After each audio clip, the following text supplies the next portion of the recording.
चाहते क्या हैं? सिर्फ मैं ही नहीं, सरदार पटेल भी यही चाहते हैं कि हो सके तो संविधान में आरक्षण की बात ही हटा दी जाए। मेरे रहते संविधान से आरक्षण नहीं हटने वाला, चाहे आप कितना भी जोर लगा लें मुंशी जी। पर कोई रास्ता तो हो सकता है ना? हां, एक रास्ता है। मैं ही हट जाता हूं संविधान की ड्राफ्टिंग कमेटी से। अरे फिर आप लोग जैसा चाहें वैसा संविधान बना लीजिएगा।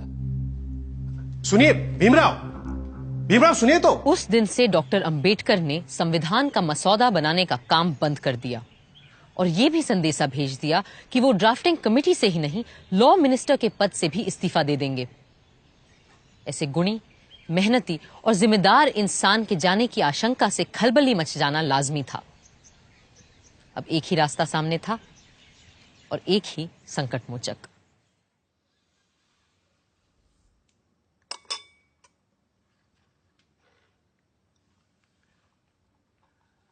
मुंशी जी की बातों से आप नाराज हो गए भीमराव? लेकिन वो तो आपकी बात लेकर आए थे मेरे पास, इसीलिए मैंने कहा कि मैं ही ड्राफ्टिंग कमेटी से हट जाता हूं। आप तो जानते हैं, कांग्रेस क्या, पूरे भारत में दूसरा और कोई है ही नहीं जो हमारे संविधान को आकार दे सके। खुद बापू भी यही कहा करते थे। लेकिन आप उनकी बात मानते कहां हैं पटेल जी? गांधी जी पिछड़ों को रिजर्वेशन देने की मेरी तजवीज से सहमत थे। पंडित नेहरू ने तो खुद पंडित होते हुए भी यह कहा कि सदियों से हिंदुओं ने निरीह अछूतों और आदिम जातियों को बेबसी, दरिद्रता और अशिक्षा में रखा। फिर अगर हमें उन्हें सबके साथ बराबर लाना है तो हमें उन्हें स्पेशल ट्रीटमेंट देना ही होगा।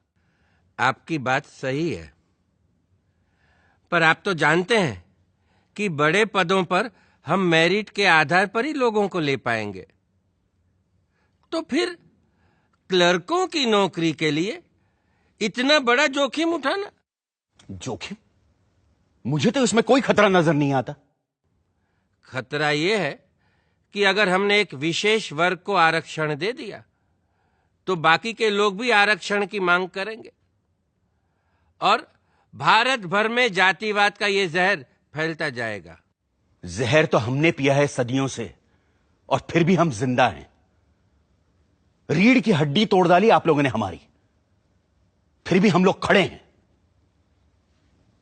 अरे एक बार हमें अपने बराबर आने का मौका तो दीजिए पटेल जी, फिर देखिए कैसे हम आगे निकल जाते हैं।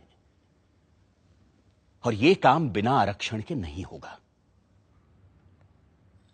अगर फिर भी मेरी बातें आपको जहरीली लग रही हैं तो मैंने अपना इस्तीफा तैयार रखा है, आप खुद लेते जाइएगा। मैं बड़ा जिद्दी आदमी हूं अंबेडकर जी, लेकिन मूर्ख नहीं हूं, किसान हूं। देखकर ही बता सकता हूं कि कौन सा बीज कल मुझे अच्छी फसल देगा।